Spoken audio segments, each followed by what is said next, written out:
Welcome back, ladies and gentlemen. With that, we move on to the chief guest address titled 2022 Leadership Vision: How Forward-Looking CIOs Are Driving Business Strategy. And it's an absolute honor and privilege to welcome Shri Jayesh Ranjan, Principal Secretary, Industries and Commerce, Information Technology, Electronics and Communications, Departments, Government of Telangana. Mr. Jayesh Ranjan, over to you. Thank you very much. Greetings to all the fellow speakers. Greetings to all the participants. First of all, I'm very delighted that ET Edge has put together this very useful webinar. Addresses lots of very important perspectives that all of us are facing in our current times. And I'm also grateful that I have been asked to open this webinar. So as I was introduced, I'm a part of the government here in Telangana. And many of you would know that Telangana is a new state. It got created in 2014. But ever since we got created as a new state, we took it upon ourselves that whatever we do will be tech-enabled. Because some of you who may not know about the background behind the creation of this new state of Telangana, one of the main reasons why there was a demand for this state and why eventually the state was created was because of a feeling that much more economic development, etc., was happening in the other part of the combined state and not so much in the Telangana region. And therefore, the demand that we will be the masters of our own destiny, we will take our own decisions, we will resolve all the issues that people face here. And eventually, this demand was met. On June 2nd, 2014, to be precise, the new state of Telangana got created. And obviously, when a state has come into being after years and decades of this kind of neglect and deprivation, there is a need to accelerate your developmental goals. And right on day one, this very important decision was taken that the state will be driven through technology. Technology will be one enabler which will help us fast track. See, typically we use terms like fast track, etc., when we have to do things in an accelerated way. And if the acceleration is much more than fast track, we use a term called leapfrog, that we have to really leapfrog in the developmental race. But in Telangana, we use a third phrase, which shows how kind of keen we are to really break all barriers. And the phrase that we use is pole vault. So we should really jump, maybe 10 times, 15 times more than our height, our capabilities, that is. And all that will be possible using technology. So Telangana that way has truly lived up to that initial expectation that we will be tech-enabled. If you look at our IT policy, as I said, the state came into being in 2014, and in 2015, we came up with our new IT policy, which at that point in time was considered very, very comprehensive. In fact, Digital India program was just starting, and in many ways, some of the goals that we had set for ourselves were far more ambitious, far more audacious than Digital India. Typically, government policies have a 5 year tenure, and that policy got over. And last year, that is in 2021, we have come out with the second ICT policy. And of course, many of the good things which we have done in the first policy are continued in the second policy. But in the second policy, the citizen is really at the focus. We want to do more citizen-centric programs and activities, which obviously are tech-enabled. So I'm very sure that while I'm speaking on behalf of the government of Telangana, there are multiple other governments also which are equally forthcoming, equally progressive about the usage of technology. But as we all understand today, governments are not the only users of technology. Of course, when I speak a little bit further, I'll explain about which are the various ways, ingenious ways in which we are using technology. But of course, government is a large customer, no doubt about it. But governments are not the only customers. Enterprises are the customers. Within the enterprises also, there are, we won't say that enterprise is a completely homogeneous category. There are large enterprises, big-scale enterprises. There are very micro and small enterprises also. And particularly in the past 2 years, looking at the COVID experiences, we feel that there is a greater sense of urgency, particularly in the micro and small and mid-scale enterprises, for them also to digitalize. And I'll speak about it at some length as I continue with my address. So as I said, governments are customers, enterprises are customers, but most importantly, citizens are also important customers. There are lots of solutions, lots of products which are tailored directly to meet the requirements of the citizens. And again, this opens up a completely new dimension to the process of digitalization altogether. So since this seminar addresses CIOs in particular, I would also suggest that the CIOs look up to newer opportunities that are coming up, whether you are targeting, whether your company works for the government segment or the enterprise segment or the customer segment. There are amazing array of new opportunities which have opened up. And as I said, if I speak about each of these three categories now and keep giving you examples from Telangana, you'll also get a very good sense of what kind of possibilities are these. So as I told about the government, and obviously I'll give you Telangana examples, but as I mentioned, we are not the only state which is doing these kind of things. I'm pretty sure that there are at least 8 to 10 states in the country who are also equally upbeat about technology, who want to embrace technology. They are kind of, they have the institutional wherewithal to run technology supported programs and so on and so forth. So in government, the way we look at it is that there are two ways in which we are looking at our own version of Digital India, which is called Digital Telangana. One is to ensure that all the government processes become digitalized. So as you know, there are multiple departments, multiple agencies within the government, and some of them have very strong legacy of not using technology. I mean, there is a tremendous amount of resistance to getting into a technology kind of a mode. But as I said, particularly the experiences of the last 2 years shows that this kind of resistance is weakening. So there are umpteen opportunities. In fact, there are some departments in Telangana government, for instance, where 100% of the internal processes, 100% of the way in which they reach out to their stakeholders have been automated, have been digitalized, and the department itself is reaping the benefits of this kind of digitalization. Their efficiencies have gone up. The ability to reach out their stakeholders has improved quite drastically, leading to positive sentiments, positive goodwill about the department, and so on and so forth. So the government work itself is humongous, and in Telangana, the latest work that we are doing for the benefit of all the government agencies and departments is to introduce cloud and cloud computing for them. So governments, by and large, have had in-premise data centers, as many of you would know. And Telangana was no different 7 years ago. But we have recognized that cloud can be a big game changer. Not only does your infrastructure costs come down, your security goes up, your flexibility goes up, and obviously you can do more by spending the same amount of money. So we have come out with a data center policy. We have come out with a cloud adoption policy, and that is one direction in which we are pushing all the government departments, and there's a reasonable amount of success in our endeavors. We are also a government which has created a separate wing to focus on emerging technologies. So emerging technologies is something which all of us are excited about. There are some amazing solutions which have been created using artificial intelligence, using blockchain, using IoT, and so on and so forth. So in Telangana, first of all, we have developed dedicated policies for each of these verticals. So there is a cybersecurity policy, there's an artificial intelligence framework, there's a blockchain policy, there is a drones framework, and so on and so forth. So every domain of new generation technology or emerging technology is covered in Telangana by explaining what our intent is in the form of a policy.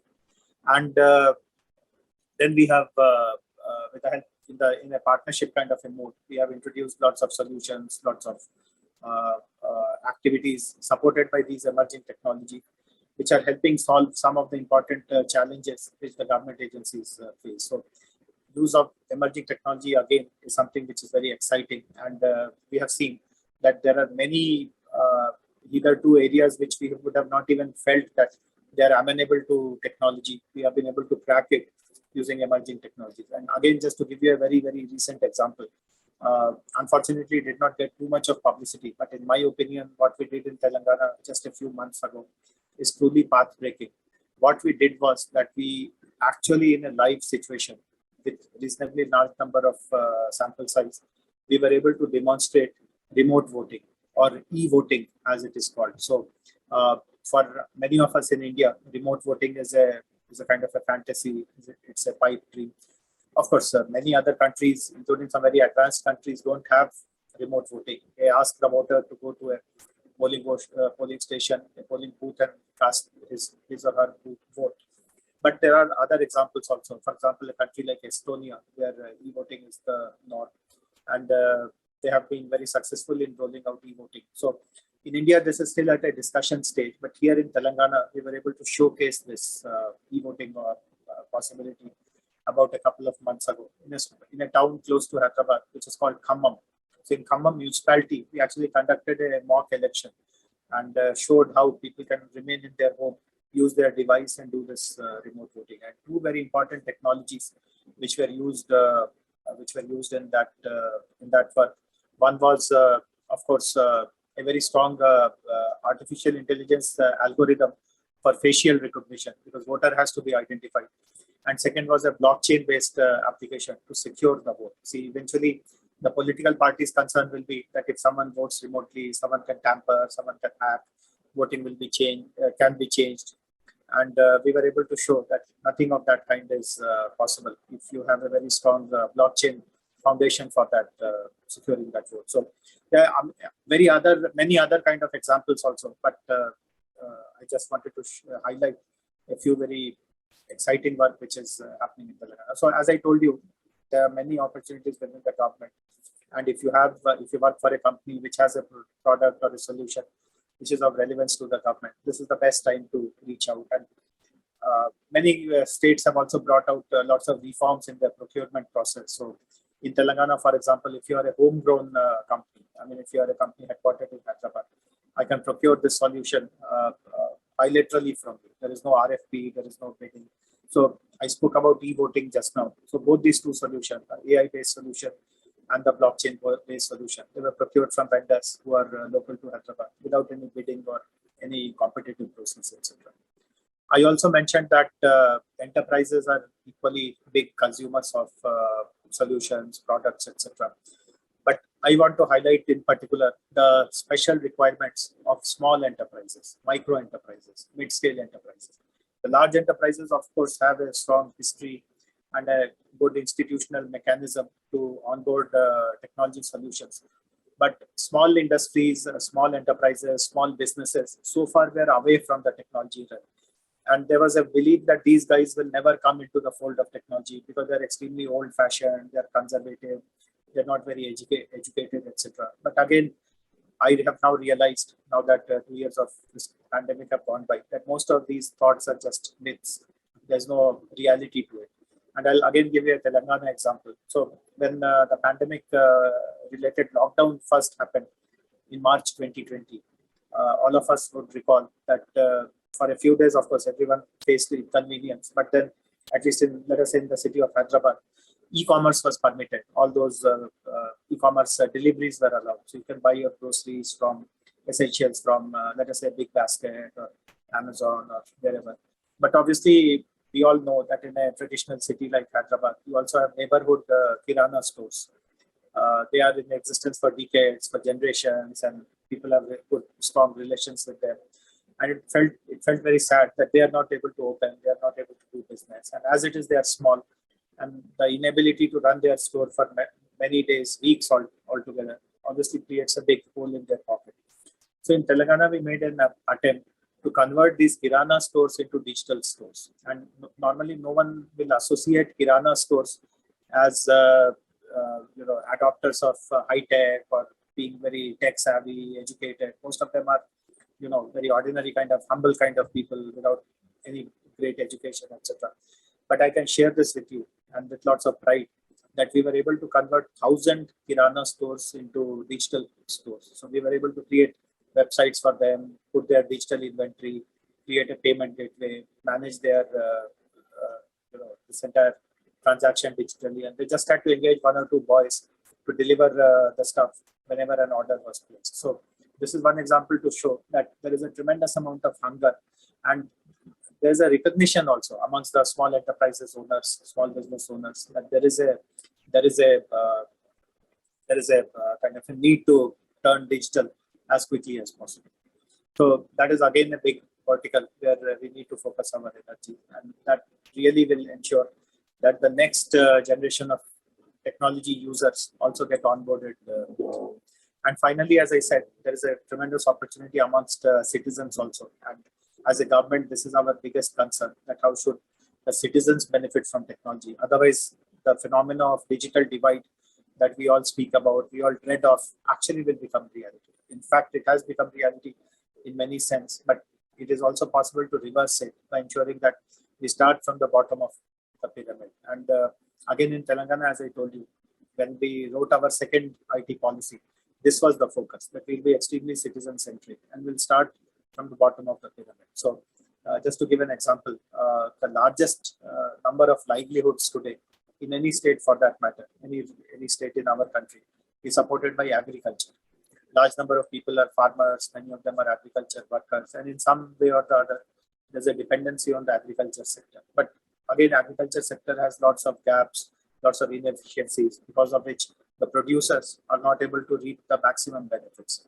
And therefore, we have started a whole range of tech-enabled programs covering the entire chain of agriculture activities, in which we are providing tech solutions which are affordable, which are easy to use, and a simple farmer himself or herself can use it. So there are many such opportunities. Education is one, health is another, skilling is another, mobility. So many areas are there where we can directly benefit the citizens by introducing easy, affordable, simple to use technology. So I guess this is the way the coming, in my opinion, the coming decade or so is going to shape up, is going to look like. We all need to be very clear on what are the opportunities which are coming our way, in which way can we meet that opportunity, how do we partner, how do you kind of tailor our product or solution, which really will meet the needs very, very precisely. And I do hope that throughout the seminar, you will be hearing many other speakers also who will be giving you their perspectives, their experiences.